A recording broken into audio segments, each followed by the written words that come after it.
আগে শুনতাম গুন্ডামি করলে নাকি পুলিশে ধরবে, কারোর মার্ডার করলে নাকি পুলিশে ধরবে, কারোকে ছিনতাই করলে নাকি পুলিশে ধরবে, মারামারি ঝগড়া লাফড়া করলে নাকি পুলিশে ধরবে, কারোর রেপ করলে নাকি পুলিশে ধরবে। আর এখন দেখছি আন্দোলন করলে পুলিশে ধরবে, জনতারা নিজের অধিকারের লেগে লড়াই লড়বে তাও পুলিশে ধরবে। কোন জনতার ভোটার লিস্ট থেকে নাম ডিলিট হওয়ার কারণে কোন উকিল যদি তার সাথ দেয় তাহলে সে উকিলকে পুলিশে ধরবে। বিশ্বাস করতে পারছেন না তো? দেখুন জগজিয়ন্ত প্রমাণ।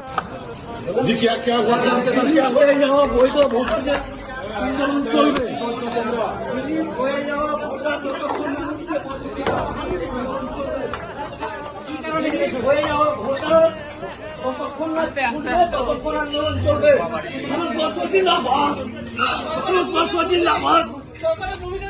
মুফাক্কিরুল ইসলাম, আপনারা সকলে চিনেন মুফাক্কিরুল ইসলাম। ইনাকে আজ গ্রেফতার করা হলো, কারণ হচ্ছে উনি মালদায় একটা আন্দোলনে যোগ দিয়েছিলেন। সেই আন্দোলনটা কিসের জন্য? ভোটার লিস্টের নাম ডিলিট হয়ে যাওয়ার কারণে পাবলিক করছিল আন্দোলন, সেই আন্দোলনে সংযোগ হওয়ার জন্য তাকে করলো গ্রেফতার। এই তো আমাদের দেশের আইন। এবার আপনারাই বলুন এই কাজটা কি ঠিক হচ্ছে? কি বাহানাতে গ্রেফতার করছে?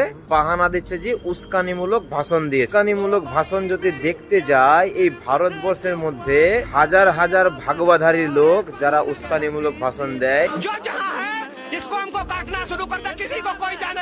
দাঙ্গা ফাসাদের কথা বলে লোককে গালাগালি দেয়, সেই সব লোক খুলেআম ঘুরে বেড়াচ্ছে। তাদের উপরে কোনো কানুনি কারবাই হয় না, কোনো গ্রেফতার নাই। যদিও গ্রেফতার হয় একদিনের মধ্যে ছাড়া পেয়ে যায়। আর একজন মুসলমান ব্যক্তি যিনি একটা হাইকোর্টের আইনজীবী, তাকে গ্রেফতার করে নেওয়া হচ্ছে কিসের জন্য? যে আন্দোলনকারীদের সাথ দিয়েছে তার জন্য। বাহ, কি সিন হে বাহ। তাহলে এবার আপনারাই বলেন, এবার কি মুফাক্কিরুল ইসলামের সাথ দেওয়া উচিত পাবলিকের? আর যদি পাবলিক মুফাক্কিরুল ইসলামের সাথ না দেয় তাহলে কি পরবর্তীকালে কোনো আইনজীবী এসে পাবলিকের সাথ দেবে? এটা একটা বড় ধরনের প্রশ্ন রয়ে গেল।